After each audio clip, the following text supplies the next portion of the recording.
So guys welcome to another podcast. आज के podcast में हम बात करेंगे यूके में अगर आप as a middle class immigrant यहाँ पे आते हो तो आपकी लाइफ में क्या क्या चैलेंजेस हो सकते हैं, आपकी लाइफ यहाँ पे कैसे अच्छी हो सकती है, आप अपना फ्यूचर कैसे ब्राइट कर सकते हो, फैमिली के साथ में आप कैसे यहाँ पे रह सकते हो। और आज यही सब टॉपिक के लिए मैंने अपने एक गेस्ट को इन्वाइट किया है जिनका नाम है जॉनी। सो चलिए जॉनी से खुद सुनते हैं उनका पूरा बैकग्राउंड और बहुत सारी इंटरेस्टिंग बातें करते हैं। बट उससे पहले अगर आपने चैनल को सब्सक्राइब नहीं किया है तो प्लीज सब्सक्राइब कर देना और वीडियो अच्छी लगे तो लाइक जरूर करना। सो गाइज आज का पॉडकास्ट बहुत इंटरेस्टिंग होने वाला है क्योंकि इसमें हम बात करेंगे एक स्टूडेंट के बारे में जो कि यूके आए थे और अब यहाँ पे काफी अच्छे से सेटल्ड हैं। So let's welcome Johnny. Johnny आज हमारे साथ यहाँ पे हैं। तो सबसे पहले Johnny, if you can introduce yourself and before introducing, thank you so much for coming here. Actually thank you to you Bhumika, क्योंकि भूमिका को मैं इंडिया से देख रहा हूँ 3-4 साल पहले से। तो मेरे लिए तो बहुत बड़ी बात है कि आज मैं भूमिका के साथ बैठा हुआ हूँ और बहुत अच्छा लगा आपसे मिलके भी। वैसे ऑन कैमरा तो देखता रहता हूँ आपकी रील्स वगैरह। मैं जोनी शर्मा हरियाणा के एक छोटे से गांव से, बिल्कुल छोटे से गांव से उठ के आया। और ऐसा गांव जहाँ पे मतलब हर परिवार से ना, अगर आप देखो 2-4 परिवार छोड़ के कोई ना कोई विदेश में बैठा हुआ है ना। अच्छा। और वो सारे के सारे एक ही तरीके से बैठे हैं कि उनको फाइनेंशियली अपने आप को इम्प्रूव करना है। ज्यादातर का यही टारगेट है, स्पेशली हरियाणा पंजाब में जो चलता है। तो वहीं से मैं भी अपने सपनों को लेके शहर और चला है यूके। Okay, nice nice. तो आपकी सारी फैमिली वहां पे और आप यहाँ पे फिर हाँ, अपनी फैमिली के साथ में शिफ्ट हो बिल्कुल। गए। मेरा यूके में कोई भी नहीं था जब मैं आया। और फ्रेंड थे 1-2, लेकिन वो भी कुछ इतने मतलब कह नहीं सकते कि वो भी यहाँ पे वेल सेटल थे। वो भी नए नए आए हुए थे यहाँ पे। तो उनको देख के थोड़ी गाइडेंस लेके, थोड़ा वीवू टीवी को देख के, थोड़ा और यूट्यूब चैनल्स को देख करके फिर मैंने अपनी यूके की जर्नी स्टार्ट की। Wow, welcome. बहुत ही मतलब इंस्पायरिंग हो जाता है लोगों से ये सुनना कि हाँ हम ये वीडियोस देख के और मतलब किसी को हेल्प करिए, यही हमें सेटिस्फेक्शन दे देती है कि हमारी वीडियोस जो हम बना रहे हैं, नॉट जस्ट अस बाकी भी कंटेंट क्रिएटर्स जितने वीडियो बना रहे हैं। तो आप जब यहाँ पे आए सबसे पहले आपके क्या टॉप 3 चैलेंजेस थे? सबसे पहले तो मेरे दिमाग में एक ही बात थी, और मुझे पता नहीं क्यों लगता है कि हरियाणा पंजाब में स्पेशली 90% लोगों के दिमाग में ये रहता है कि यार जाऊंगा कहाँ पे मैं, कि मेरा तो कोई भी नहीं है यूके में, और कौन मुझे लेके जाएगा, पता नहीं कैसा होएगा वहां पे, कैसा ट्रांसपोर्ट होएगा, क्या क्या होएगा, जो देखते हैं यूट्यूब पे, है ना। लेकिन फिर भी दिल में दिमाग में रहती है चीजें कि घर पे भी कहाँ पे रुकूंगा, ऐसा था मन में। लेकिन धीरे धीरे सबसे बड़ा चैलेंज तो मेरे मुझे ये लगता है कि अकोमोडेशन का होता है सबसे पहले, कि यार कोई एक छत मिल जाए जहाँ पे बैठ जाए जा करके, और फिर वहां पे शुरुआत करें, है ना। तो अकोमोडेशन का मुझे सबसे ज्यादा लगता है कि चैलेंज है हर बंदे के लिए। आप कितना ही प्री प्लान कर लो, कितना ही चीजों को सर्च कर लो। अब मैं देखता हूँ बहुत सारे बच्चों के साथ ऐसा होता है कि वो प्री प्लान करते हैं, लेकिन जो मिलती है उनको अकोमोडेशन वो ऐसी होती ही नहीं है।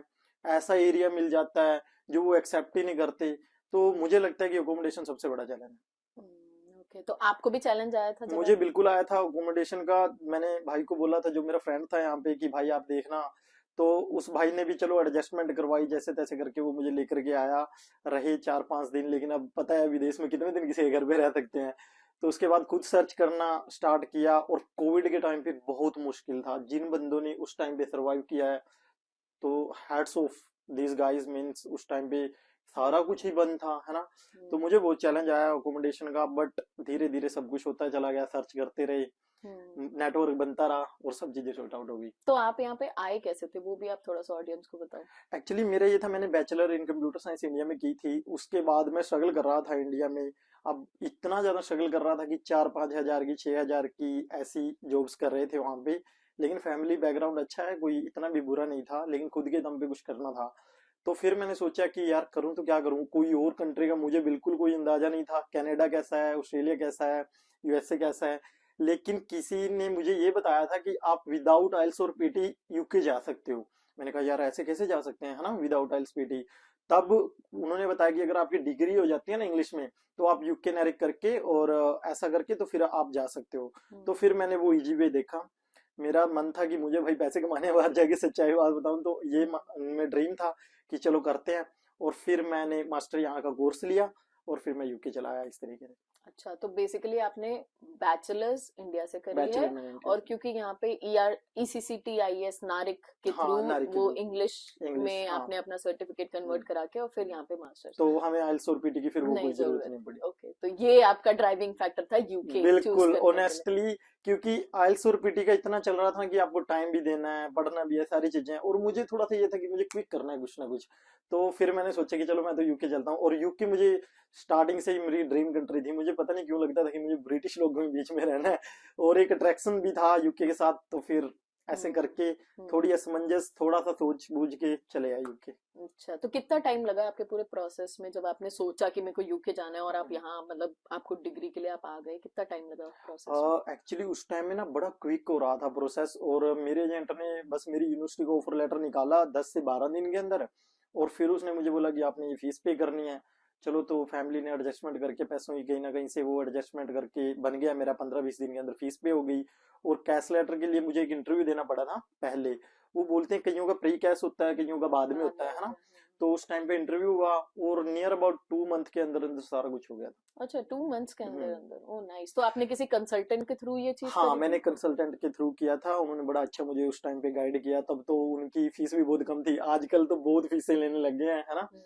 तो ऐसे बनी बात। और यूनिवर्सिटी वो हार्टफोर्ड शायद मेरी यूनिवर्सिटी थी, और बड़ी अच्छी यूनिवर्सिटी थी, इतना क्विक रिस्पॉन्स था। उसने एजेंट ने मेरी ईमेल आईडी मुझे खुद को दे दी, और मैं खुद इंटरेक्ट करता था यूनिवर्सिटी के साथ। ओके। तो क्या क्विक रिप्लाई आते थे, तो मतलब आप करने वाले होने चाहिए यूनिवर्सिटी के साथ कांटेक्ट, है ना, वो आपको देते हैं रिप्लाई। तो तो ये एजेंट का फिर रोल क्या था अगर उन्होंने आपकी आईडी दे दी थी तो? एक्चुअली एजेंट ने मेरी ईमेल आईडी दे दी थी कि अगर आपके मन में कोई भी डाउट है, आपकी फीस कंफर्म हुई या नहीं हुई है, आपका इंटरव्यू कंफर्म हुआ या नहीं हुआ है, तो वो मेरी ईमेल के ऊपर आ गया था। तो ये चीजें हेल्पफुल रही। एजेंट का रोल ये था कि ऑफर लेटर उसी ने दिलवाया था, मुझे कोई आइडिया नहीं था मेरी यूनिवर्सिटी के बारे में, श्योरिटी के साथ कुछ भी नहीं पता था, कहाँ पे यूनिवर्सिटी है, कैसी है, कुछ नहीं पता था। तो उसने मेरे को यूनिवर्सिटी सेलेक्ट करके दी थी। फिर बाद में मैंने रिसर्च करना स्टार्ट किया कि हाँ ये मेरा कोर्स ऐसे ऐसे मैंने करना है। तो ये हुआ। और फिर कैश लेटर के लिए उसी ने अब मेरे डॉक्यूमेंट, फंडिंग्स के डॉक्यूमेंट जो थे, वो सारा कुछ उसी ने फिर प्रोसेस किया तो था। आप बता सकते हो ओवरऑल आपको कितने एक्सपेंस पड़े थे आप? यूनिवर्सिटी की फीस उस टाइम में मैंने नियर अबाउट 5500 भरी थी। और ऑफर लेटर का मैंने कुछ भी नहीं किया था, ऑफर लेटर तो फ्री था। कंसल्टेंट्स को लास्ट में मैंने 50,000 के अराउंड दिए थे सिर्फ। हाँ, बहुत अच्छे थे वो, उन्होंने बहुत अच्छा मुझे गाइड किया वहाँ पे। और फंडिंग वगैरह थोड़ी मेरी घर की हो गई थी, तो फैमिली ने एडजस्ट करवा के बना दी थी वो, है ना। तो इस तरीके से नियर अबाउट मुझे 10 lakhs के अराउंड में यूके में आ गया था उस टाइम पे। क्योंकि थोड़े हेल्थ चार्ज लगा लो, उससे की फीस लगा लो तब तो आप। फीस भी कम हाँ, थी। बहुत कम थी उस टाइम पे। प्रायोरिटी के अंदर वीजा लगवाया, 5 दिन में वीजा आ गया। और उस टाइम पे इतना अच्छा प्रोसेस चल रहा था क्विक। आजकल मैं देखता हूँ ना कि बच्चे बहुत कंप्लेंट करते हैं कि मेरा कैश लेटर नहीं आया, कईयों को ऑफर लेटर भी यार मेरा कुछ किसी और यूनिवर्सिटी का दे दिया एजेंट ने। स्कैम थोड़े से ज्यादा आ गए हैं। क्विक था बड़ा यूके उस टाइम पे, और इस तरीके से फिर मैं भी चला आया। चलो, नाइस। तो जब आप यहाँ आए, आपने अपना चैलेंज तो बताया अकोमोडेशन का, तो फिर आपने उसके बाद में जब अपना अकोमोडेशन सॉर्ट कर लिया, तो आपकी एजुकेशन कैसी गई मतलब ओवरऑल? क्योंकि आपने जैसे बैचलर्स इंडिया में भी करी है, तो कुछ डिफरेंस देखा आपने यहाँ पे? डिफरेंस बहुत था। मैं सोच रहा था कि एक भारी सा बैग लेके जाऊंगा, बहुत सारी बुक्स होंगी उसके अंदर, और वहां पे काफी सारे गोरे ब्रिटिश बंदे बैठे हुए होंगे, उनके साथ मैं बैठ के पढ़ूंगा। मेरा ड्रीम कुछ ऐसा ही था कि बातें मेरे दिमाग में चल रही थी ऐसा होगा। बट एक्चुअल में ऐसा कुछ भी नहीं था। ज्यादातर मेरे इंडियन से फ्रेंड मिले मुझे, क्लासमेट सारे मेरे इंडियंस मिले मुझे। एक दो ही था कोई ब्रिटिश अगर मुझे मिला होगा, है ना, और वो भी थोड़े कुछ ओवरसीज से थे, है ना। तो ऐसे हुआ। और थोड़ा फर्क ये लगा कि आपको कॉपी पेन की इतनी ज्यादा जरूरत नहीं थी। लैपटॉप लेके आओ, बैठो, अपने असाइनमेंट देखो, इतने फ्रेंडली आपको प्रोफेसर मिलेंगे। और यूनिवर्सिटी का बिल्कुल ही चेंज, हमारा इंडिया वाला काम नहीं है कि हाँ जो हमारी इंडियन यूनिवर्सिटीज होती है जैसे हम पढ़ते हैं वहां पे बैग लेके जाते हैं, ऐसा कुछ नहीं था। बहुत अच्छा लगा इन्वायरमेंट, और धीरे धीरे अडोप्ट करते रहे और चीजें सॉर्ट आउट होती चली गई।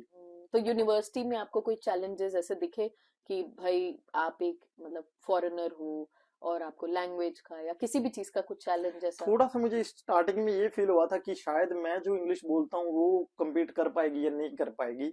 बट यहाँ पे लोग इतने अंडरस्टैंडेबल मिले, प्रोफेसर भी, स्टूडेंट भी, तो वो भी मुझे एक लेवल पे जाके फेस नहीं हुआ। थोड़ा सा मुझे दिक्कत ये आई कि जहाँ पे मेरी अकोमोडेशन थी और जहाँ यूनिवर्सिटी थी वो बड़ी दूर थी।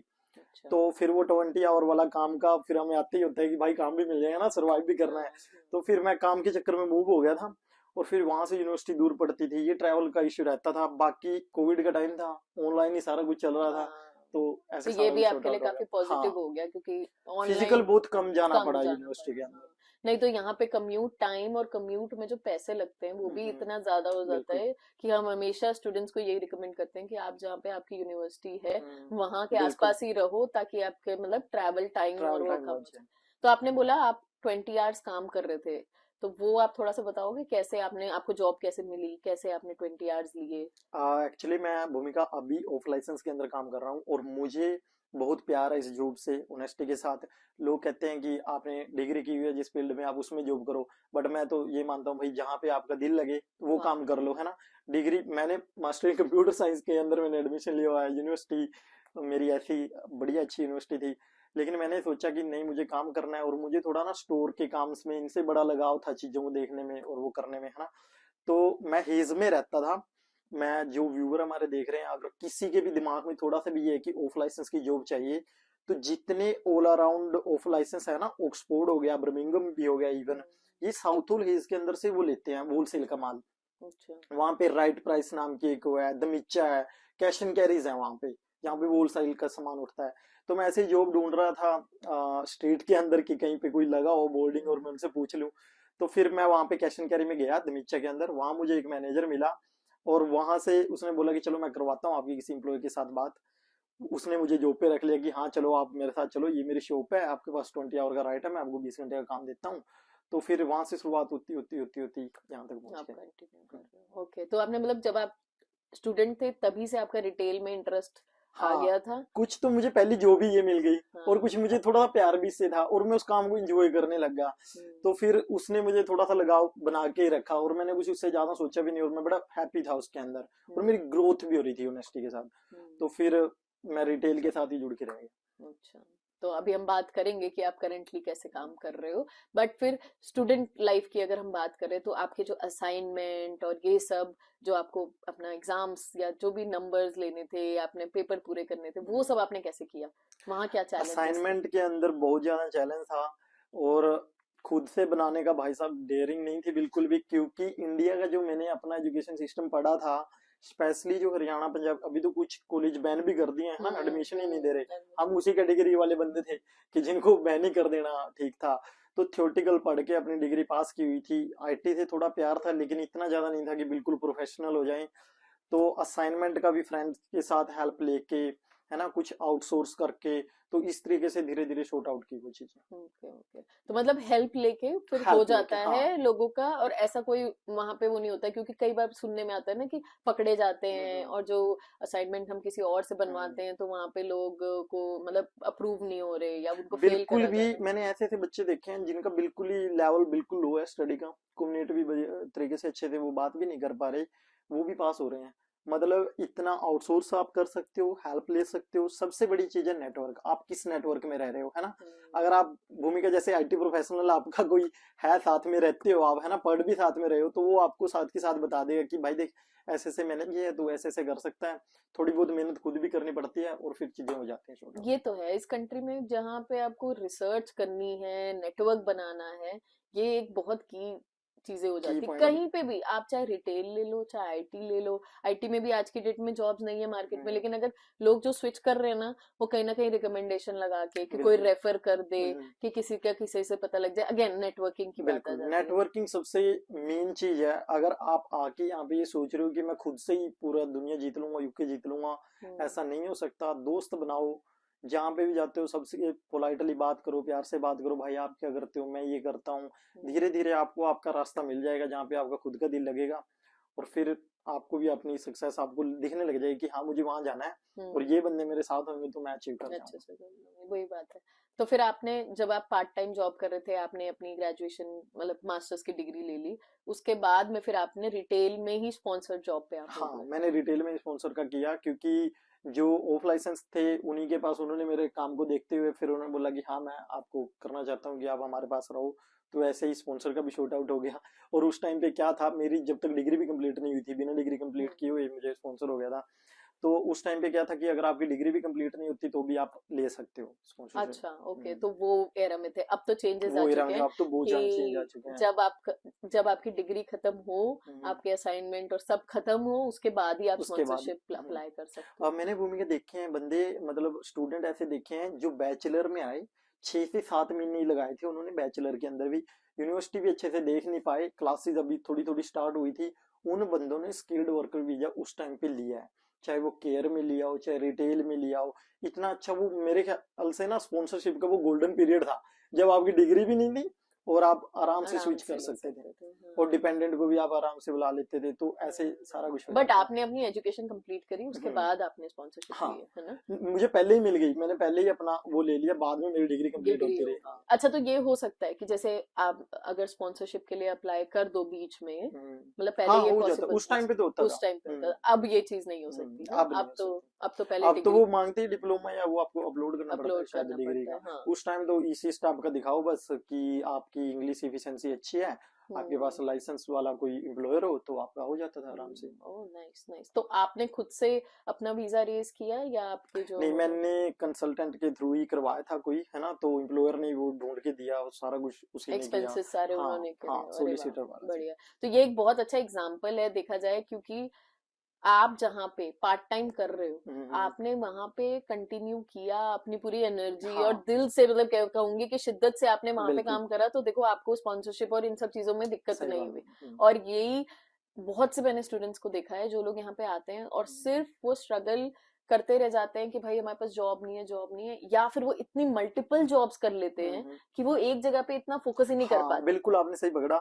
जब आप ना बहुत सारी चीजें करते हो तो एक जगह पे आपका नेटवर्क बन ही नहीं सकता, ये मुझे थोड़ा सा पर्सनली ये बात लगती है कि आप 5 घंटे किसी और के पास हो, 10 घंटे किसी और के पास हो, 4 दिन किसी और के पास हो, 5 दिन किसी और के पास हो, ना तो आप वो जो ट्रस्ट फैक्टर होता है ना वो उसको क्लिक नहीं कर पाते आप। अगर आप कहीं पे केयर में भी चले जाओ, आप किसी में भी चले जाओ, आपका आईटी के अंदर भी आप एटलीस्ट 6 महीने किसी भी कंपनी में, चाहे वो कंपनी छोटी है चाहे वो कंपनी बड़ी है, 6 महीने दिल जान से उसके अंदर लगाओ, इनसाइड आपका नेटवर्क बनाओ, वहां पे अपने मैनेजर से बात करो, अपने ओनर से बात करो, अगर आप कर सकते हो आपका काम स्किल्ड वर्क का भी हो जाएगा, वो आपको स्पॉन्सर करेंगे, लेकिन थोड़ा सा दिखे तो कि क्यों आपको किस रखे, है ना। बेसिस पे हाँ, क्यों स्पॉन्सर आपको कर। रखें, हाँ। और क्योंकि अब तो स्पॉन्सरशिप के प्राइजेस इतने ज्यादा बढ़ चुके हैं, तो एक एम्प्लॉयर आप पे इन्वेस्ट कब करेगा? कब करेगा, जब उसको लगेगा कि हाँ भाई ये बंदा वैल्यू ला बिल्कुल। रहा है या ला रही है, कि हाँ वर्थ है मेरा इतना पैसा इस बंदे में लगाना, तभी बिल्कुल। वो आपको जाके स्पॉन्सर करेंगे। और इसीलिए हम पीएसडब्ल्यू में भी जो लोग होते हैं उनको भी हम यही रिकमेंड करते हैं कि वो लोग ऐसे घबराए होते हैं ना कि नहीं यार हमें स्पॉन्सरशिप नहीं मिल रही, स्पॉन्सरशिप नहीं मिल रही, लेकिन जब आप कहीं प्रूव ही नहीं प्रूव भी नहीं कर करोगे रहे, हाँ। तो आपको स्पॉन्सरशिप इतनी इजीली नहीं नहीं मिल मिलेगी। जाएगी। वो जो एरा है जो आप बता रहे हो जहाँ पे स्पॉन्सरशिप मिल जाती थी, वो अब नहीं वो है। 3 साल पहले था, 3.5 साल पहले। अब वो चीज उतनी बिल्कुल भी इजी नहीं है। बिल्कुल भी नहीं है। तो आपका ये जर्नी काफी पॉजिटिव है कि हाँ आपको स्पॉन्सरशिप में इवन आपने चार्जेस भी कुछ नहीं दिए, क्योंकि अभी मैं रिसेंटली सुन रही हूँ कि अगर लोग स्पॉन्सरशिप का लाइसेंस दे भी दे रहे हैं या कॉस्ट लेटर दे दे रहे हैं, तब भी वो बोल रहे हैं कि पेमेंट आप करोगे, पेमेंट आप आपकी करोगे। खुद की और आपकी फैमिली मेंबर सबकी बिल्कुल। पेमेंट ये आपने थोड़ी ना जेन्युइन एम्प्लॉय वाली बात कर दी, हम्म। लेकिन यहाँ पे इतने फेक एम्प्लॉय भी आ रहे हैं, है ना। इंस्टाग्राम पे जब मैं देखता हूँ मेरी खुद की प्रोफाइल के अंदर इतने मैसेज आते हैं, भाई मैंने 20 लाख दे दिए, मैंने 30 लाख दे दिए, आप ना हमसे पे स्लिप लेते रहो, आप वाइफ का ओपन वर्क परमिट है, जहां मर्जी काम करते रहो। एक भूमिका ये बनाया हुआ है कि अगर आप हमारे साथ स्पॉन्सर हो, आपने हमारे साथ काम नहीं करना, हम आपको पे स्लिप देंगे, हम आपको टैक्स है जो आपसे लेते रहेंगे, है ना, और वो आपका वर्क ओपन वर्क परमिट है, कहीं पे भी कर लो। तो ऐसा वो करते हैं, बहुत सारे स्कैम इसके अंदर अब तो चले पड़े हैं, मुश्किल है निकलना, थोड़ा सा देख लो आसपास में जेन्युइन बंदों को देख लो। कईयों ने ऐसा भी किया है कुछ एम्प्लॉयर ने कि आपको स्पॉन्सर कर देते हैं, बाद में आपको ये चीजें बताते हैं, आपको लगता है कि कंपनी जेन्युइन है, लेकिन वो कंपनी भाग जाती है बाद में, है ना। थोड़ा सा रिसर्च करके, थोड़ा सैम के, थोड़ा टाइम लगा के फिर आप कुछ भी करो। वो तो है। और अभी जैसे केयर वर्कर्स में स्पेशली ये आया था, जब से केयर वर्कर को इंट्रोड्यूस कर दिया गया था 2 साल में, तो कितने एजेंट्स ऐसे आ गए जहाँ पे 20-20 30-30 लाख रुपए लोग देके यहाँ आ गए और यहाँ आके बोल रहे हैं भाई जॉब ही नहीं है। बिल्कुल। लेकिन मेरे को लगता है गवर्नमेंट ने एक बहुत अच्छा एक्शन भी लिया है कि अब उन्होंने जितनी ये फेक कंपनीज खुली हुई थी उन सबको बंद कर दिया है, बिल्कुल। या उनका वीजा रेस करते हैं तो वो लोग रिजेक्ट कर देते हैं। बट अगेन गवर्नमेंट इतनी हेल्प नहीं कर पाएगी जब लोग जब खुद खुद ही अपने आप से हेल्प नहीं करेंगे। आई नो बहुत ही पता है वो हो जाता है ना कि हमें बस बाहर जाना है, कोई बात नहीं, कहीं से भी घर बेच के, गाड़ी हाँ बेच बिल्कुल के। बिल्कुल। और होता है कि हाँ भाई बस बाहर निकलेंगे, पैसे कमाएंगे, जैसे आप बोल रहे थे ना, सबका सपना होता है यार बाहर बिल्कुल जाना है, अच्छी लाइफस्टाइल लेनी है, पैसे भी कमाने हैं, बिल्कुल फैमिली को खुश रखना बिल्कुल। है, यही मेन बेसिक चीजें होती हैं। तो ये बहुत इंपॉर्टेंट चीज होती है कि आपको कहाँ पे आप पैसा डाल रहे हो वो देखना। मुझे थोड़ा भूमिका लगता है कि कंसल्टेंट जितने भी इंडिया में बैठे हैं ना, वो बड़ा अहम रोल निभा रहे हैं, है ना। वो सपने कुछ इस तरीके के दिखाते हैं बंदे को कि बंदा सोच ही नहीं सकता, उसको लगता है कि ये जो बोल रहा है ना ये ये रियलिटी सही है। है। कईयों की तो ऐसी प्रोफाइल, जो इंस्टा पे मुझे बहुत सारे मैसेज आते हैं, ऐसी प्रोफाइल भेजते हैं कि एजेंट ने कुछ ऐसा रोड मैप बनाया होता है, वो बड़ा साफ सुथरा अच्छा लगता है, लेकिन इन द एंड कुछ भी नहीं होता। और पहले पैसे देने का तो कोई मतलब ही नहीं बनता। अगर कोई भी एजेंट आपको, हरियाणा और पंजाब के लिए मैं स्पेशली ये कहना चाहूंगा, क्योंकि जो मेरा एरिया है जहाँ पे मैं रहता हूँ, जहाँ से मैं उठ के आया हूँ, वहां पे खासकर ये लगा हुआ है कि दौड़ लगी हुई है कि मैं 20 लाख में भेज दूंगा, मैं 25 में, मैं 10 में, मैं 15 अच्छा। में। बट कुछ तो बताओ यार कि मेरी यूनिवर्सिटी कौन सी है, मेरी कंपनी कौन सी है, और कितने मुझे पैसे मिलेंगे, कुछ भी नहीं वो बताते। सिर्फ ये है कि बस इतने पैसे चले दे, जाओ। इंग्लैंड जाना है, चल इंग्लैंड यूके भेजते हैं तुझे, ये है। हम्म। और वो अच्छे पढ़े लिखे बच्चे भी इसके अंदर गुमराह हो जाते हैं कि वो सोचते हैं कि नहीं यार यही सोल्यूशन सही मिल रहा है, घर बैठे वर्क परमिट मिल रहा है तो सीधा यहीं से चलते हैं। वहां वाले बंदों को वर्क परमिट नहीं मिल रहा, मुझे यहाँ से मिल रहा है इंडिया से, तो मैं ले लेता हूँ। ले लेते हैं वो, यही जो ट्रैप है ना, यहाँ से वही बात आपने सही बोली कि पढ़े लिखे हो चाहे ना पढ़े लिखे हो, कोई जब आपको फंसना हम्म, होता है आप फंस जाते हो। फंस बट जाते हैं। बस इसमें हम आपको यही बोल सकते हैं कि आप सही डिसीजन ले लो, चेक करो जिस चेक करो। कंपनी के लिए आप अप्लाई कर रहे हो वो कंपनी एग्जिस्ट भी करती है एग्जिस्ट नहीं बिल्कुल करती है, या कितना फेक है, कितने एम्प्लॉयज उसमें काम करते हैं, बिल्कुल। उन एम्प्लॉयज को रीच आउट करो। आजकल तो लिंक्डइन और ये सब बिल्कुल। इतनी इंफॉर्मेशन अवेलेबल है, तो जो भी एम्प्लॉयर का नाम आपको दिया जा रहा है आप उनको रीच आउट करके बता सकते हो कि हाँ भाई। एटलीस्ट उनकी आप वेबसाइट खोल के देखो यार, आधुनिक युग है, वेबसाइट तो हर एक बंदे के पास है, और जो स्पॉन्सर दे रहा है उसके पास तो उसके होगी। पास तो है ही। उसकी जो कॉन्टेक्ट डिटेल्स हैं उनसे बात कर लो थोड़ा सा, है ना, कि मेरी ऐसी ऐसी प्रोफाइल है, मैं आपकी कंपनी में ऐसे ऐसे आ रहा हूँ, हम्म, कि वो जेन्युइन है या नहीं है। बहुत सारियों ने तो बस एड्रेस दिया हुआ है, और वो घर का एड्रेस है, वो कोई कंपनी नहीं है, कुछ नहीं है भाई। अच्छा। तो ऐसे ऐसे करके स्कैम किए हुए हैं, कंपनियां फेक बना देते हैं। बहुत ज्यादा स्पॉन्सरशिप के नाम के ऊपर स्कैम इतना चला हुआ है, specially Haryana Punjab north India के अंदर। Be aware guys. अगर आपको ये लगता है कि घर बैठे आपको वर्क परमिट मिल जाएगा, आप यहाँ आ जाओगे, बहुत सारे पैसे कमाओगे, और 5 साल बाद आईएलआर, कईयों को तो ये कह के बेचते हैं कि 5 साल बाद तेरी पीआर है पक्की, उसकी भी गारंटी हम ही लेते हैं। अब ये है कि वो 5 साल निकाल लेगा, क्या होगा कि तब तक हम भी क्या रहेंगे या नहीं रहेंगे, रहेगा। ये करते हैं वो, वही कि वही। झटाझट पैसे बनाओ और निकलो। हाँ, नहीं इस चीज में तो बहुत ध्यान रखना है, और मैं वो भी कहूंगी कि आपका लक बहुत अच्छा था और आपकी डेडिकेशन, लक से डेडिकेशन। ज्यादा मैं डेडिकेशन पे यहाँ पे बोलूंगी, क्योंकि आपने अपना जो पार्ट टाइम में समय दिया वो भी आपने उसी चीज को दिया, तभी आपको इतनी इजीली सब कुछ मिला, बिल्कुल। है ना। अभी भूमि को बोलते हैं बहुत सारे कि यार मुझे नहीं जॉब मिली, देख तेरा कितना बढ़िया सेट हो गया था, मेरे को तो जॉब नहीं मिली, है ना। तो मुझे 3 चीजें सबसे मेन लगती हैं कि क्यों बंदा जॉब के पीछे रुक जाता है ना। पहला तो जब आप लोकेशन के साथ रिस्ट्रिक्ट हो जाते हो। बहुत सारे बंदों को मैंने ऐसे देखा है कि वो साउथ होल, हेज, हैरो, हंसलो यहीं पे रहना चाहते हैं। भाई मैं तो लेस्टर में रहूंगा, मैं नहीं मूव होता। भाई तू ऑक्सफोर्ड आ जा, तू बर्मिंघम आ जा, यहाँ पे ये मैकडी दे रही है, केएफसी दे रही है, कोई और लाइसेंस दे रहा है, यार यहाँ मेरा कोई है नहीं यहाँ पे। और कईयों को तो अब देखो, थोड़ा ऑन कैमरा बात है, कईयों को तो ये लालच पड़ा हुआ है कि अभी मैं गुरुद्वारा के पास रह रहा हूँ तो चलो मेरा खाने वाने का बचा हुआ है ना। तो ये ग्राउंड रियलिटी है, ऑनेस्टी के साथ भूमिका। आप आईटी वाले हो, थोड़ा शायद आप इन चीजों को ना देख पाए हो, मैंने ये देखी है नजदीक से, कि बच्चे 3-3 4-4 महीने हो गए हैं बस अपने फ्रेंड के साथ बैठे हुए हैं रूम के अंदर, बेले, और वो मूव नहीं होना चाहते। वो चाहते हैं कि जब काम चलेगा यहीं पे चलेगा, बारिश बंद होएगी हम दिहाड़ी पे जाएंगे, हम काम पे जाएंगे, हम जॉब ढूंढने जाएंगे। तो भाई लोकेशन रिस्ट्रिक्शन है जो सबसे पहली है। सेकंड पे आता है कि भाई आप चूजी मत बनो। जब आप ये सोच लेते हो ना कि मुझे मेरे फील्ड की ये जॉब चाहिए, मुझे ये ही जॉब चाहिए, इतने ही पैसे चाहिए, तो आप गए वहां पे, खत्म है काम। अगर आपके माइंड में ये है ना कि मैं स्टार्टिंग में सरवाइव कर लूं, मैंने कंक्रीट डालने वाले बंदे ना आईटी में अच्छी जॉब लेते हुए देखे हैं। अब स्टार्टिंग में क्या पता आप कैसे फाइनेंशियल उससे आए हो, है ऐसे। ना। सरवाइव कर लो यार, जब तक आपके दिन नहीं आते, जब तक फिर आपके अच्छे पैकेज भी लगेंगे, है ना। डिग्री नहीं होती, अच्छा एक्सपीरियंस नहीं होता, अच्छी जॉब नहीं मिलती, एटलीस्ट सरवाइव कर लो। माँ बाप को परेशान ना करो कि बहुत सारी लड़कियां स्पेशली उनके साथ ज्यादा होता है कि वो फैमिली को अप्रोच करना पड़ता है कि मेरा खर्चा इस महीने का दे दो, 2 महीने का दे दो, है ना।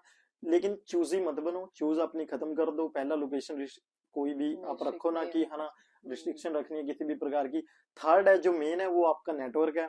जिस बंदे के पास नेटवर्क नहीं है वो बंदा बिल्कुल ही स्ट्रगल के अंदर है।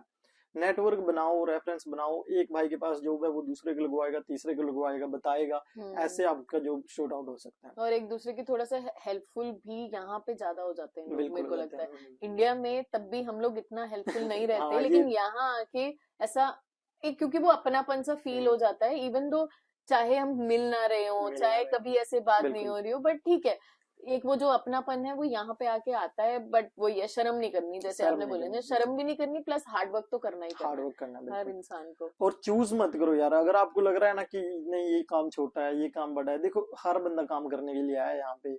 अगर आप इतने अच्छे हो, पीछे थे, बैकग्राउंड बहुत ही अच्छा है आपका, तो ठीक है सर्वाइव कर लो, कोई बात नहीं, फैमिली दे रही है तो तब करो तो आप कोई एंजॉय, दिक्कत ही है ना। नहीं है। हाँ। लेकिन अगर आप माँ बाप को परेशान कर रहे हो, पहले ही लोन लेके आए हुए हो, तो जैसा मिलता है जो मिलता है उसको करो थोड़ा सा, और अपना नेटवर्क बना के रखो, अपने साथ वालों के साथ बना के रखो। कुछ नहीं रखा यहाँ लड़ाई झगड़े में, सब सक्सेस होने आए हैं, 2 पैसे कमाने के लिए आए हुए हैं। तो तो आप जब नेटवर्क यहाँ बिल्ड पे करो। आए थे तो एक्सपेंसेस की अगर मैं बात करूँ तो हम्म। आपने, क्योंकि पार्ट टाइम कर रहे थे, तो उस टाइम और अभी मतलब एक्सपेंसेस आप सही से मैनेज हो पा रहे हैं या आपको हेल्प लेनी पड़ती थी? उस टाइम पे थोड़ा स्ट्रगल था क्योंकि जितने कमा रहे थे वही लग रहे थे, ऊपर से यूनिवर्सिटी को देने थे, और ट्रैवल था जो उनसा वो तो माशाल्लाह मतलब चला ही हुआ था पूरा, है ना।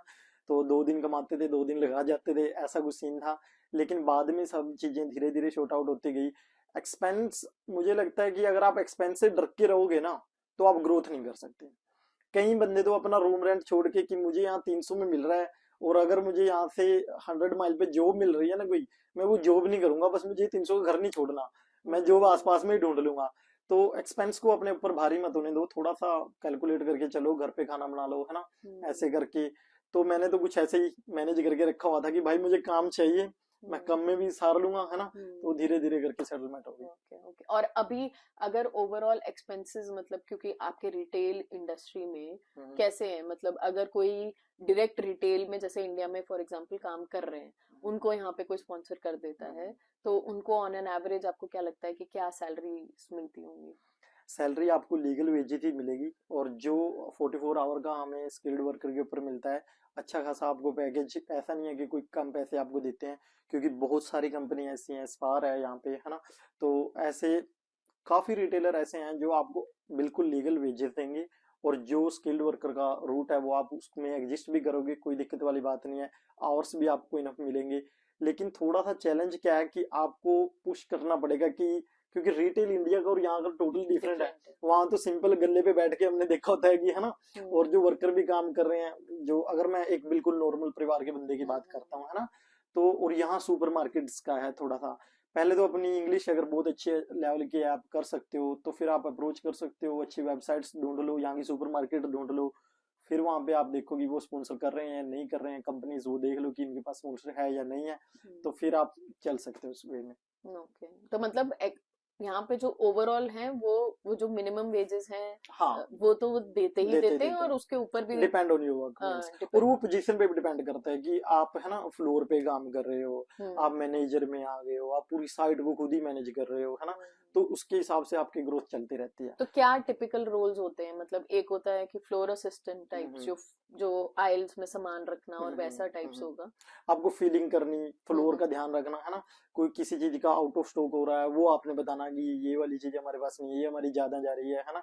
उसके बाद फिर मैनेजर हो जाता है, मैनेजर को सारा ही ओवरऑल देखना पड़ता है कि सेल क्यों डाउन जा रही है, क्यों ज्यादा जा रही है, और क्या हम बेहतर कर सकते हैं जिससे और बेहतर हो जाए। क्योंकि मैं जितना जानता हूँ, मैं एक छोटे स्टोर्स की बात कर रहा हूँ, है ना, क्योंकि सुपर मार्केट में वो डिफरेंट हो जाते हैं, उनकी तो पूरी टीम बैठी हुई होती है, वो मैनेज कर रही होती है, देख रही होती है।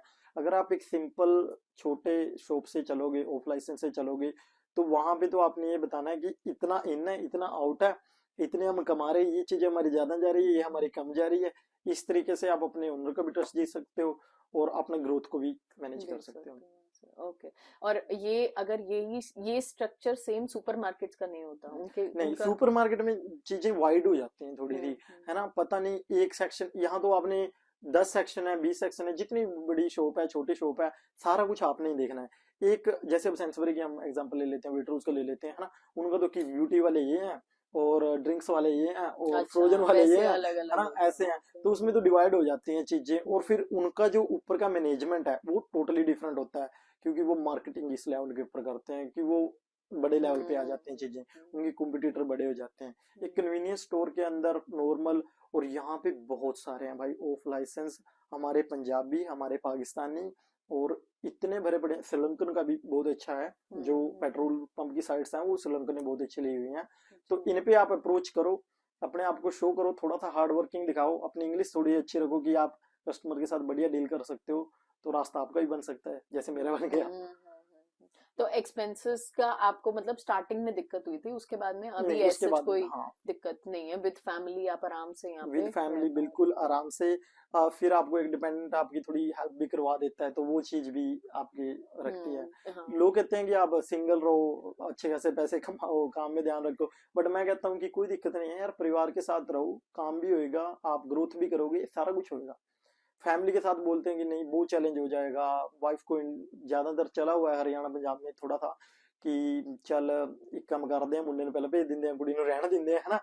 ਪਰ ਨਾ ਇਦਾਂ ਨਾ ਕਰੋ, ਵੀ ਤੁਸੀਂ ਰਹਿ ਸਕਦੇ ਹੋ ਫੈਮਿਲੀ ਨਾਲ बढ़िया, सारा कुछ कर सकते हो ਇੱਥੇ यार। ਇੰਨਾ नहीं हैगा जिन्ना हुआ बनाया हुआ है, मतलब जितना बनाया हुआ होगा कि नहीं वहां पे जाके स्ट्रगल हो जाएगा, कहाँ पे रहेगा, लेडीज है तेरे साथ में, ऐसा कुछ नहीं है। बहुत हैप्पी फैमिली है यूके की, स्ट्रगल भी है लेकिन हैप्पी भी है। हैप्पी भी है। देखो काम यहाँ पे सारे खुद करने हैं, खुद यहाँ पे करने। कुछ वो नहीं है कि कोई छोटा या कोई बड़ा या कुछ ऐसा, काम आपने सारे खुद करने हैं। अब दोनों अगर हैं तो मेरे को तो लगता है कि वो ज्यादा है ना, कि दो बिल्कुल, लोग मिल के सारे काम मिल के कर काम लेते कर हैं। रहे हैं। अगर आप अपनी मतलब वाइफ या हस्बैंड को लेके भी आ रहे हो तो आपके लिए एक एडिशनल हेल्प घर के कामों में भी, और ऑब्वियसली अगर वो एडिशनल काम कुछ घंटे भी कर रहे हैं या फुल टाइम कर रहे हैं तो पैसे भी तो ला ही रहे बिल्कुल। हैं, right? एक बात और मैं भूमिका जोड़ना चाहूंगा कि ना, ये बोल देते हैं कि चलो मेन एप्लीकेंट थोड़ा लड़का थोड़ा तेज होता है, इंग्लिश इंग्लिश में सारा कुछ अच्छा होता है ना, तो लेडीज को थोड़ा इस वजह से रोक देते हैं, स्पेशली हरियाणा पंजाब के अंदर, कि नहीं इंग्लिश नहीं आती तेरे को, तू कैसे सर्वाइव करेगी, वो करेगी। ऐसा कुछ नहीं है भाई, आपके पास अगर यहाँ पे राइट है, तो ऐसा भी नहीं है कि इंग्लिश ही सारा कुछ है। आप समझ सकते हो, धीरे धीरे सीख सकते हो, हेलो हाय आप पोस्चर के साथ बात कर सकते हो। मैंने बहुत सारे देखे हैं, देखो हमारे जैसे कहीं ओवरसीज कंट्री से होते हैं, रोमानिया से होते हैं, नाइजीरिया से होते हैं ना, काफी की इंग्लिश अच्छी नहीं होती है, हमें खुद उनके साथ कम्युनिकेट करने में दिक्कत आती है ना। तो ऐसा भी नहीं है, आप धीरे धीरे थोड़ा थोड़ा भी सीख लोगे। क्लीनिंग की जॉब्स बहुत हैं कि आपको बहुत ज्यादा वहां पे बात भी नहीं करनी है ना। होम डोर पे आप कुकिंग का भी कर सकते हो, केयरिंग का भी बहुत सारा ऐसा है। तो इतना भी इंग्लिश को भी मतलब ऊपर लेके जाओ कि हाँ इंग्लिश नहीं है तो बस तुम आप कुछ नहीं कर सकता, है ना, ऐसा नहीं है। इंग्लिश का यहाँ पे ये तो मैं 110% अग्री करूंगी कि यहाँ पे लोग, ठीक है कहीं ना कहीं रेसिज्म आ जाता है, आई अग्री, लेकिन इंग्लिश आपकी अगर टूटी फूटी है, आपने अगर मैनेज करके अपनी बात रख दी है, तो वो आपको कोई जज नहीं करेगा कि आपकी ग्रामर ठीक थी, प्रोनाउन ठीक थे कि नहीं थे, वहां पे कोई नहीं जज करेगा। भूमिका मैंने ऐसे स्टूडेंट देखे हैं, मतलब जो आ गए हैं वीजा के ऊपर, बिल्कुल उनका इंग्लिश लेवल भी, इमिग्रेशन भी क्रॉस कर गए, ऐसे हंसते खेलते चलो हो गया, लेवल बिल्कुल खत्म है इंग्लिश का। डेंटिंग में, पेंटिंग में, इन चीजों के अंदर ग्राउंड लेवल के ऊपर, है ना, उन्होंने इतना अच्छा काम सीखा, अपनी खुद की वैने लेके, और भाई सर्विसेज दे रहे हैं पूरा, और अच्छा खासा पैसा कमा रहे हैं, खुद की बिजनेस सेटअप कर लिए उन्होंने। तो ऐसा नहीं है, स्किल सबसे टॉप पे है, इंग्लिश भी मुझे लगता है कि चल जाता है। आपने बहुत बड़ी बात, अगर भाई काम आता है ना कोई, अब ब्रिकलेयर्स का काम आ जाता है, मैं थोड़ा ग्राउंड लेवल की बात कर रहा हूँ भूमिका, है ना, कि ग्राउंड लेवल के आपको काम आता है, पेंटिंग का आपको काम आता है, डेंटिंग का, बार्बर का देखो आपको काम आता है ना, और ब्रिक्स का काम आता है। जिन बंदों के अंदर ये स्किल है और वो थोड़ा सा भी अगर आप अपनी बात को रख सकते हो, वो बिल्डर बने बैठे हैं, अच्छे खासे बिल्डर बने बैठे हैं। जितना मेरे ख्याल से भूमिका नहीं कमाती है इतने वो कमाते हैं, कई ज्यादा आईटी वाले इतने पैसे नहीं कमाते जितना भाई वो कमाते हैं। तो अगर आपका पर्पस है कि आपने पैसे कमाने हैं, थोड़ी बहुत स्किल है, इंग्लिश भी मैनेज हो जाएगी भाई, कोई दिक्कत वाली बात नहीं। और धीरे धीरे वो तो यही होता है ना कि अब जैसे मेरे को अभी पता लगा कि आप पंजाबी नहीं हो, है ना, लेकिन आप कितनी अच्छी पंजाबी बोल रहे हो। क्यों बोल रहे हो? क्योंकि आपके आसपास पंजाबी में बात कर रहे हैं। तो वही बात है कि जैसे पंजाबी सीख लेते हैं, हिंदी सीख लेते हैं, हम साउथ इंडिया, नॉर्थ इंडिया, इतनी सारी लैंग्वेजेस सीख लेते हैं, वहां पे इंडिया में तो इतनी लैंग्वेजेस है, तो इंग्लिश भी वही उसी में से। और स्पेशली फॉर हरियाणा वालों के लिए बात है कि लगता है कि आपका टच है ना जो, वो इंग्लिश में भी दिखेगा कहीं ना कहीं, तो भाई दिखने दो उसको, कोई दिक्कत वाली बात नहीं। वो साउथ इंडियन का भी दिखता है, वो नॉर्थ इंडियन का भी दिखता है, वो पंजाबी का भी दिखता है। तो ऐसा नहीं है, अपनी लैंग्वेज के ऊपर गर्व करो, आपको अपने नेटवर्क के बंदे भी बहुत मिल जाएंगे जो अच्छे लेवल पे आपको लेके जा सकते हैं, और इंग्लिश भी हो जाएगी मैनेजेबल, इतना बड़ा हुआ नहीं है इंग्लिश का। और सीखने के ऊपर सारा खेल है। ये तो है कि आप डेडिकेशन जहाँ दिखाओगे और जो चीज का आपको करने का वो रहेगा कि आप जुनून दिखा सकते हो कि मेरे को ये चीज करनी है तो करनी है, अब वो कैसे करनी है बिल्कुल आप अपने रास्ते खुद बना सकते हो बिल्कुल यहाँ बना पे। सकते हो। बट यहाँ पे अगर मैं और डिफिकल्टीज की बात करूँ, चलो आपको एक्सपेंसेस में एज हम्म। सच नहीं होती, लेकिन ओवरऑल आपको क्या लगता है इंडिया में लोगों की लाइफ कैसी है और यहाँ पे आपकी कैसी है? लोनलीनेस तो है फिर भी कहीं ना कहीं पे, चाहे आप परिवार के साथ रहो चाहे दोस्तों के साथ रहो, यहाँ पे टाइम नहीं है किसी के पास भी। आपके सगे भाई भी अगर यूके में आ गए हैं तो वो भी आपको टाइम नहीं दे पाएंगे, क्योंकि उसको भी खुद का करने की हो जाएगी, है ना। तो फैमिली के पास टाइम नहीं है। ये बात तो है कि लोनलीनेस है। उसके बाद जो सबसे बड़ा स्ट्रगल आता है कि अपनी चीजों को मिस हम करते हैं। मानता हूँ कि यहाँ पे सब कुछ मिल जाता है, कि हाँ इंडिया वाला यहाँ पे सब मिल जाता है ना, लेकिन वो नहीं मिलता भाई जो हमें चाहिए होता है ना। अब एक तो दूध घी का हमारा देसी खाना, और वहाँ पे सारा कुछ अ, भैंसों के बीच में, गाय के बीच में, अपने एरिया में, अपने ग्राउंड लेवल पे रहे हुए हैं। और यहाँ पे आके आपको थोड़ा मिल्क फार्मिंग आ जाती है ना। और यूके में वो सारा इम्पोर्ट एक्सपोर्ट ही है। तो ये चैलेंजेस हैं थोड़े से। थोड़ा ट्रैवल का भी है, जब तक आप अपना टेस्ट वगैरह नहीं पास करते हो तब तक दिक्कत होती है। लेकिन इन्वायरमेंट बहुत अच्छा है भाई इंडिया से। मैं अब यही कहना चाहूंगा कि बेहतर है, क्योंकि पोल्यूशन 1% भी नहीं है, हेल्थी वेदर है पूरा। और सबसे बड़ी बात है अपने आप को बिजी रखते हो। यहाँ पे भूमिका 65 ईयर ओल्ड लेडी वो काम करती हैं, रिटेल में काम करती हैं वो, है ना। उनके दुखते हैं होते हैं वो घुटने, फिर भी वो काम कर रही होती हैं। इंडिया में मिल जाएगी आपको, बहुत रेयर मिलेगा। कोई नहीं हम ये करेगा। बोलते हैं कि अपने पेरेंट्स को, तू 65 के हो गया यार, उनको घर बिठा क्यों काम करवा रहा काम है। करो। बट यहाँ का कल्चर देखो आप, है ना। वो ड्राइविंग इंस्ट्रक्टर हैं, वो लोरी चला रही हैं। तो ये तो है ग्रोथ तो। और आपने ये भी बहुत अच्छा पॉइंट बोला कि मेल फीमेल का यहाँ पे ऐसा कोई वो नहीं है। बिल्कुल भी नहीं है। कोई भी जॉब ले लो हम्म, वहां पे मेल्स भी है, वहां पे वहाँ पे फीमेल्स भी है। फीमेल भी है। और बिल्कुल फ्रेंडली आपको इन्वायरमेंट मिलेगा। क्राइम का कुछ सीन मिलते हैं सुनने को कि वहां पे ऐसा हो गया, वहां पे ऐसा हो गया। बट मेरे 4 साल के एक्सपीरियंस में यूके में मुझे कभी भी ऐसा कुछ भी नहीं फील हुआ। मैं रात को 12 बजे भी जॉब करके आया हूँ, 1 बजे भी करके आया हूँ, मेरे साथ लड़कियां भी जॉब करके आई हैं, है ना। और स्टडी में भी मैंने देखा है, तो मुझे ऐसा कुछ फील नहीं हुआ। और बस ये लेकिन डिपेंड करता है ना आप कहाँ पे रह रहे हो। आप कहाँ पे रहे हो, ये वो बिल्कुल चूज आपने बिल्कुल, करना हाँ। बहुत इंपॉर्टेंट है, क्योंकि कुछ कुछ एरियाज ऐसे होते हैं हम्म, जहाँ पे क्राइम रेट है। है। और यूके गवर्नमेंट की वेबसाइट पे एक बहुत अच्छी चीज है कि यूके गवर्नमेंट की एक वेबसाइट है, मैं लिंक डिस्क्रिप्शन में दूंगी, हम्म, जहाँ पे वो मेंशन करते हैं कि इसका ये परसेंटेज है क्राइम रेट का, इसका ये अरे परसेंटेज है, तो वाह, आप फिर उसके हिसाब से देख सकते हो कि आपका आपको वहां पे रहना है या नहीं रहना बिल्कुल। है। तो वो भी एक फैक्टर होता है रिसर्च करने का, ढूंढने का, जब आप रहने की जगह देख रहे हो। और थोड़ा सा पता लगता है ना कि थोड़ा स्कैम हो गया भाई मेरे साथ, ये हो गया वो हो गया, कहीं ना कहीं पता लगता है कि वो अपने ही लोग थे। ऐसा भी बहुत सारा हो जाता है कि हमारे ही कोई इंडियन भाई, पाकिस्तानी भाई, मतलब अपने ही कोई जानकार थे, है ना। वो जानते हैं आपकी कमियां, कि यहाँ पे इसके पास स्टूडेंट वीजा है, इसके पास अब पेपर नहीं रहे, ये यूनिवर्सिटी से फेल हो गया है। तो थोड़ा कई बार अपने लोग भी खतरनाक हो जाते हैं खुद के लिए। लेकिन ब्रिटिश के साथ तो नहीं ऐसा एक्सपीरियंस कभी भी हुआ। आप क्योंकि रिटेल में हो तो आपको रेसिज्म फील होता है कभी? ऑनेस्टली 1-2 बार थोड़ा बहुत कभी कभार लगा। शायद वो मेरी ओवर थिंकिंग भी हो सकती है, क्योंकि मुझे ग्राउंड लेवल पे वो बात नहीं लगी। जब आप अपनी मैनेजमेंट से बात करते हो तब सारा कुछ शॉर्ट आउट हो जाता है ना। यहाँ पे राइट बोलते हैं आपके, आप खुल के अपनी बात बोल सकते हो, देखो मुझे इसके साथ ऐसी ऐसी फीलिंग आ रही है। बेसिक चाहे वो छोटी बात है चाहे बड़ी बात है। 1-2 बार कभी कभार हुआ थोड़ा सा कस्टमर के साथ एक्सपीरियंस, लेकिन ज्यादा नहीं। नहीं। 90% में ये कह सकता हूँ कि सब फ्रेंडली होते हैं, शायद मैं ही ओवर थिंक कर रहा हूँ उस टाइम पे। तो ऐसा भी हो सकता है। हाँ वो तो है, क्योंकि थोड़ा सा हमारे में भी वो इन्फ्योरिटी कॉम्प्लेक्स हम ले आते हैं, जो कि हमें नहीं लाना नहीं चाहिए, लानी चाहिए। क्योंकि हमारी इंग्लिश वैसी नहीं है, शायद हम उस वे में नहीं बोल रहे हैं, लेकिन वही हो जाता है ना कि वो तो कहीं पे भी हो सकता है, चाहे कई आप। बार जो बंदा आपसे एक्सेप्ट कर रहा हो, आप खुद डिलीवर ना कर रहे हो वो बात, है ना। तो वो अपसेट हो जाता है, और आपके माइंड में लगता है कि अच्छा तो मुझे इस वजह से ऐसा ऐसा सोच रहा है।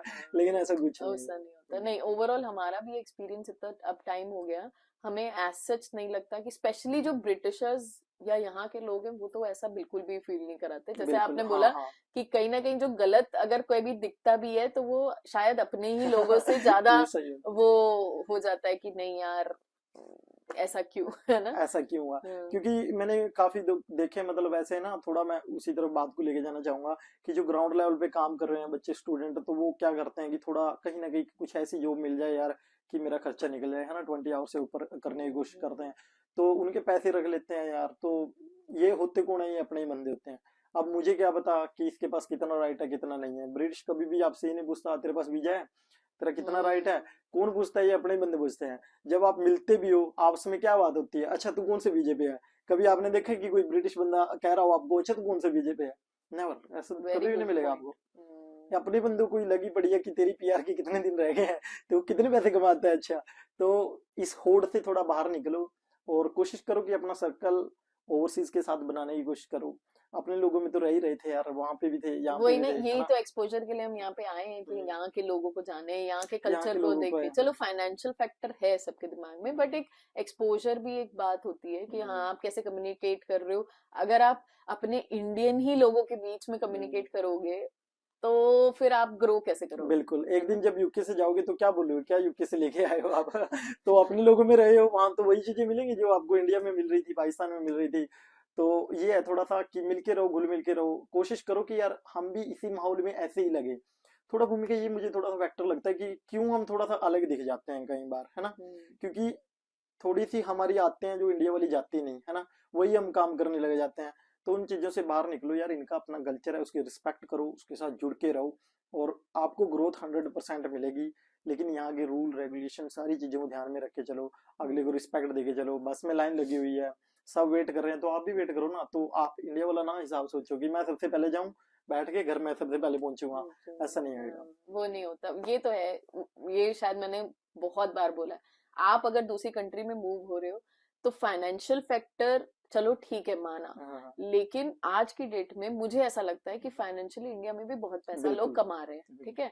तो फाइनेंशियल फैक्टर तो रहा नहीं बाहर मूव होने का, ठीक है। अगर स्पेशली अगर आप अच्छी मेहनत कर रहे हो, बहुत अच्छी जॉब कर रहे हो ना इंडिया में, तो भी आप बहुत अच्छे लोग कमा रहे हैं। तो अब आपके पास क्या बच जाता है कि आप प्रोफेशनली कैसे ग्रो कर रहे हो, बिल्कुल आप कैसे दूसरी कंट्री को चीजें, जो पॉजिटिव चीजें वो अब्सॉर्ब कर पा रहे हो। बिल्कुल। अब अगर आप वो करोगे ही नहीं, अपना पूरा इंडियन माइंडसेट ही लेके माइंडसेट है, चलोगे, बिल्कुल तो फिर आप ये चीजें तो कभी अचीव ही नहीं कर पाओगे। बिल्कुल आप नहीं कहीं होगा। भी रह लो, फिर आप आपकी आपकी हरकतें हरकतें वही रहेंगी। और एक भूमिका ये बड़ा क्वेश्चन आता है, बहुत सारे कहते हैं कि भाई मैं इंडिया में 2 लाख कमा रहा हूँ, मैं यूके आ रहा हूँ, बस मुझे तो यूके ही आना है। अब भाई किस लिए आ रहा है यूके लिए? भाई मैं और पैसे कमा सकूं यूके में। भाई तो फिर मत आ। अगर अच्छी खासी लाइफ इंडिया में ही है, उसको आगे एक्सपेंड कर, अपने बिजनेस को बढ़ा, वहां पे रहो, ठीक है ना। अगर मिडिल क्लास है बंदा, स्ट्रगल कर रहा है, फाइनेंशियली भी आना चाहता है, एक्सप्लोर भी करना चाहता है, तो आपके लिए वेलकम है। क्योंकि काफी बंदे ऐसे देखे हैं कि जिनका फाइनेंशियल बैकग्राउंड अच्छा होता है, इंडिया में बिजनेस सेटअप है, सारा कुछ है, बट वो स्टूडेंट वीजा लेके यहाँ पे आ गए हैं और फिर यहाँ पे उनको काम भी नहीं करना। कहते हैं यार मैं ये काम करूंगा, मेरे तो इंडिया में 2 लाख बनते हैं महीने के, तो भाई क्यों आया था फिर तो, है ना। वो उन बंदों से, और फिर वो दूसरे को भी नेगेटिव कर देते हैं। नहीं यार इंग्लैंड में गया था, वहां पे ऐसा था, ये था, ऐसे ऐसे काम करते हैं। भाई बिल्कुल करते हैं, रिस्पेक्ट के साथ कहते हैं। झाड़ू भी लगाया भाई फ्लोर के ऊपर, है ना। बाहर बोर्ड लेके भी खड़े हुए हैं, एडवर्टाइजमेंट करने पैम्पलेट भी डाले हैं, और फैमिली को अब अच्छा सुख दे भी रहे हैं, यहाँ पे भी इंडिया में भी। और सब कुछ दिया है इंग्लैंड ने, मैं कभी इस चीज को बुरा नहीं मानता। जैसे कि आपने बोला कि आप रिटेल में जॉब कर रहे थे और अभी भी कर रहे हो, और स्पेशली ये जो ऑफ लाइसेंस स्टोर्स होते हैं, यहाँ पे अभी रिसेंट में काफी ज्यादा चल रहा है सेल्फ स्पॉन्सरशिप वीजा को लेके, और स्पेशली टारगेट कर रहे हैं यही ऑफ लाइसेंस स्टोर या पेट्रोल पंप। तो वो जर्नी क्या इजी है लोगों के लिए और पॉसिबल है? मेरा अपना पर्सनल व्यू तो मुझे ये लगता है, क्योंकि मैंने अपने ओनर को ना बड़े पास से देखा है कि वो कितना संघर्ष करते हैं एक शॉप को चलाने के लिए। हाँ, हर तरीके के उनके स्ट्रगल आते हैं, वो मैंने पास से ऑब्जर्व किया है।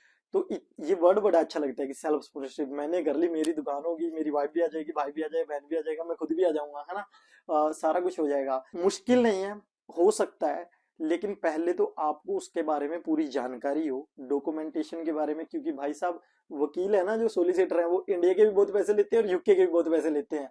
ऐसा नहीं है कि आपने आज उनको भेजा कि मैंने कंपनी रजिस्टर्ड कर दी है, मेरी वाइफ के नाम पे मैं बिजनेस कर रहा हूँ, इतने मेरे पास पैसे पड़े हैं, बस लाइसेंस निकलवा दो। ऐसा नहीं निकलेगा भाई, बिल्कुल भी नहीं निकलेगा। आपको अपना टर्नओवर भी दिखाना पड़ेगा, आपकी शॉप भी दिखानी पड़ेगी, एक्चुअल जेन्युइन आपको बिजनेस खड़ा करना पड़ेगा। और वो 1-2 महीने की गेम नहीं है। मैं नहीं मानता कि 1-2 महीने के अंदर आपने कोई दुकान खोली और आपने बता दिया कि हाँ ये है मेरा टर्नओवर। तो एटलीस्ट रिसर्च करो, उसको बनाओ, बनाने के बाद 1 साल के अंदर 6 महीने 1 साल उसके ऊपर लगाओ, फिर आप ये वर्ड कह सकते हो कि अब मैं सेल्फ स्पॉन्सरशिप के लायक हूँ। क्योंकि बहुत हुआ बना हुआ है कि एक आपने एक ले लिया, कंपनी रजिस्टर्ड कर दी, खुद का बिजनेस हो गया, आ जाओ। ये तो भाई गवर्नमेंट की साइड पे तो कहीं पे भी नहीं है कि सेल्फ स्पॉन्सरशिप का वीजा चल रहा है ना। और एजेंट अब इसकी कुछ और ही गेम बना देंगे। वो बोलेंगे देख तेरे पास 20,000 पाउंड है, कुछ नहीं, मैं तेरे को भेजता हूँ यूके टूरिस्ट वीजा पे, वहां पे जा और सेल्फ स्पॉन्सरशिप कर ले, बात खत्म। तो भाई ऐसा कुछ नहीं कुछ है। नहीं है, ये उसका टर्म एग्जिस्ट ही नहीं ये करता है। टर्म कोई एग्जिस्ट नहीं करती। भूमिका डिटेल वीडियो बना देगी उसके ऊपर बनी कि हुई है, हमने डिटेल वीडियो इस पे बनाई हुई है और मैं लिंक आपको दे दूंगी डिस्क्रिप्शन में। बट ये है कि ये पॉसिबल रूट है, पॉसिबल बट रूट है, सेल्फ बिल्कुल। स्पॉन्सरशिप वीजा नाम का कोई वीजा नहीं है। बेसिकली क्या होता है कि आप एक कंपनी खोलते हो, जैसे कि इन्होंने बोला कि वो कंपनी रन होती है रन और होती है। आप एज अ एम्प्लॉय उस कंपनी के अंडर हो जाते हो, तो इट इज मोर ऑफ कि यू आर स्पॉन्सरिंग योरसेल्फ, तो वो सेल्फ स्पॉन्सर वीजा होता पहले है। खुद का एक्सपीरियंस कर लो, थोड़ा सा टाइम रिटेल के अंदर अगर आपने करना है ना, तो मैं स्पेशली इसी की बात करूंगा कि एक्सपीरियंस कर लो, उसको खड़ा कर कैसे करते हैं, क्या क्या खर्चे आते हैं, कितनी इन्वेस्टमेंट लगती है। कभी ये ना हो भाई कि जॉब वाले वीजा से भी चले जाओ और सेल्फ स्पॉन्सरशिप के चक्कर में पड़ जाओ। लेकिन अगर अच्छा एक्सपीरियंस है और आपके पास इन्वेस्टमेंट भी है तो ये रूट सही भी है भाई। अपने दम पे आप खड़े हो सकते हो, आपको किसी की जॉब करने की जरूरत नहीं है। कंसिडर कर सकते हो, मेहनत करोगे तो हो भी सकता है। और एक्सपेंसेस अगर आपको कुछ आइडिया है कि कितने ओवरऑल आ, एक्सपेंस हो जाते अगर आप एक ऑफ लाइसेंस की बात, चलो सबसे पहले तो इसके अंदर लोकेशन का सबसे बड़ा रोल है कि आप किस लोकेशन पे जाते हो। और यूके तो ऐसा है भाई, आप 15 माइल चलोगे ना तो चेंज हो हैं? जाता है चेंज हो उसके जाता प्राइस, है। है ना। और 2 घर छोड़ के भी यहाँ तो प्राइस चेंज हो जाते हैं। तो लोकेशन आपको ऐसी ढूंढनी पड़ेगी जहां पे आपके बजट के अकॉर्डिंग हो। नियर अबाउट अगर आपके पास 30 से 35 हजार पाउंड है तो आप एक शुरुआत कर सकते हो, ये मुझे लगता है। लेकिन उसके बारे में अगर आपको इन्फॉर्मेशन है कि आपने प्रोडक्ट कहाँ से लेने हैं, पैसे कैसे बचाने हैं, मार्जिन कैसे निकालने हैं, कस्टमर को क्या डिमांड है, क्या देना है, स्टार्टिंग में मुझे क्या चाहिए, तो ये चीजें अगर आपको पता है तो आप कर सकते हो। वही नियर है। अबाउट 30-35,000 और वो सब एक्सपीरियंस के बाद ही आता है। एक्सपीरियंस के बाद ही। ऐसे तो 35,000 पाउंड आपको कोई भी दे देगा कि चल भाई करते हैं ऑफ लाइसेंस, और आपको पता नहीं है कि कोक का कैन लेना कहाँ से है। पहले तो ये नहीं पता कि कोक का कैन लेना कहाँ से है ना। और फिर वो बेचना कितने का है और कितना उसके अंदर मार्जिन आएगा। क्योंकि यहाँ यूके के लोग बड़े होशियार हैं भाई, अगर आपने 1 पाउंड वाली चीज 2 पाउंड में लगाई है तो वो वाई बोलेंगे उसके ऊपर वाई, है ना।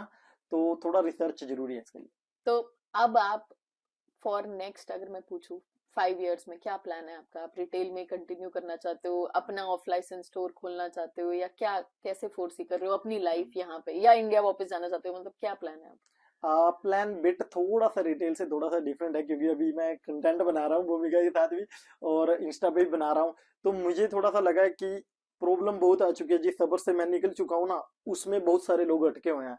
तो मैं थोड़ा सा अपने रिटेल के काम से हटके उसके ऊपर कुछ करना चाहता हूँ कि यार किसी के साथ गलत ना हो। क्योंकि बहुत सारे एक्सपीरियंस ऐसे फील हुए हैं कि दिल को हर्ट होता है कि यार इस बंदे के साथ तो बहुत गलत हो गया।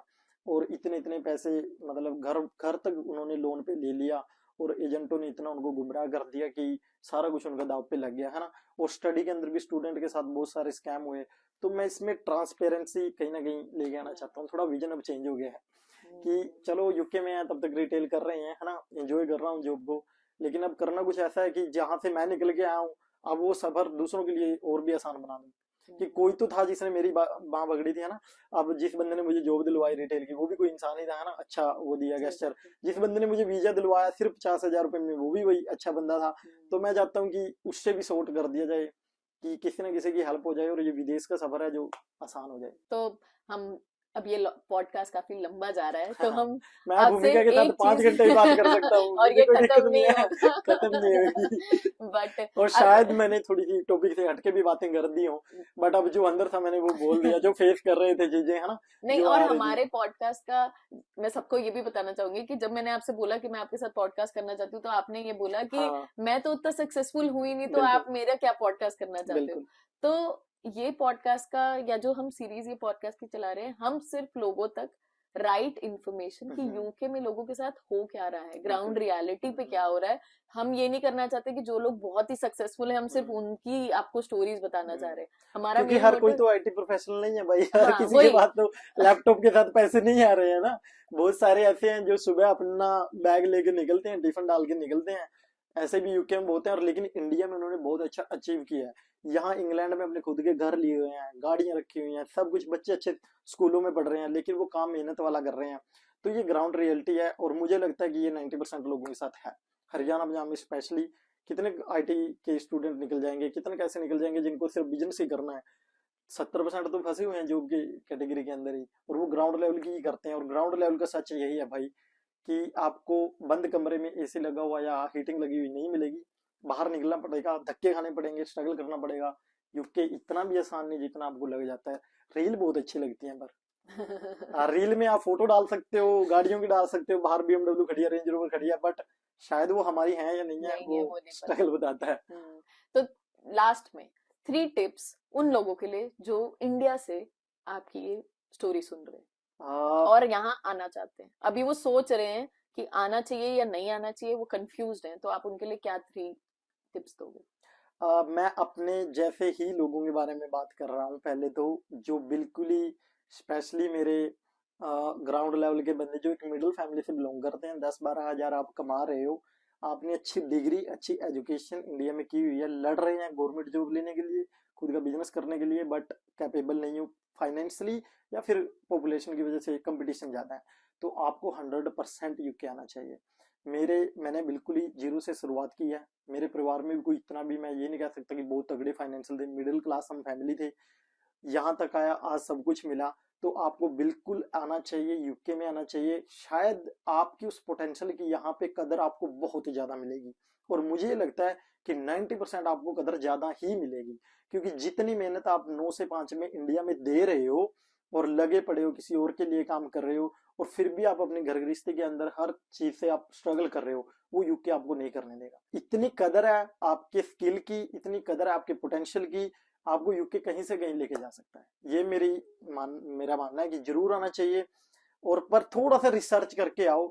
ये ना सोचो कि दूसरे के भरोसे कभी ना हो, एजेंट के भरोसे कभी ना हो। सबसे पहले तो एजेंट को ही मतलब भुला दो कि हाँ भाई जो तू बता रहा है वो तो सही नहीं है ना। और कोशिश करो आप इंस्टाग्राम पे, टिकटॉक पे, यूट्यूब पे इन्फ्लुएंसर को जरूर फॉलो करो। भाई मैं खुद करता हूँ, मैंने 3 साल पहले भी वीवू टीवी से देखा था, और आज इनके साथ बैठा हूँ तो बहुत अच्छा लग रहा है। सीखने को बहुत मिलता है भाई। कोई ना कोई तो बंदा ऐसा मिलेगा जो आपको सच बता रहा होगा, और वो सच क्या बता आपकी लाइफ में कहाँ काम आए, और ऐसे आप ग्रोथ कर सकते हो। इमोशनल कर दिया आपने तो बहुत ज्यादा इमोशनल करा दिया आज तो। But thank you so much हमको मतलब हमारे साथ इतना सब कुछ शेयर करने के लिए। इट टेक्स करेज कि आप अपनी पूरी स्टोरी और इतने दिल से आप सबको मतलब बता रहे हो। मेरा मोटो यही है भूमिका कि मेरा देश जाने विदेश। मैंने अपनी प्रोफाइल में लिखा हुआ है भाई मेरा देश जाने विदेश, की अपने लोगों को पता लगे कि यार इतना सब कुछ हुआ भी नहीं है, और इतना भी बुरा नहीं है जितना लोग बना देते हैं, और है ना। इतना आसान भी नहीं है, इतना आसान भी नहीं है। यूके सब कुछ देगा भाई आपको, यूके को ऐसा नहीं है कि बुरा आप मानो। So yeah, thank you so much thank you for so joining much. us today. And guys, अगर आपको अच्छा लगा हो पॉडकास्ट तो लाइक जरूर कर देना। अगर कोई भी क्वेश्चन है तो कमेंट सेक्शन में आप पूछ सकते हो। आई विल मेक श्योर कि जॉनी उसको जरूर रिप्लाई करे, और जॉनी की जो इंस्टा आईडी है वो भी हम आपके साथ में डिस्क्रिप्शन में शेयर करें, तो उनको फॉलो जरूर कर लेना। And we will come up with next video soon. Till then take care, bye. Thank you so much.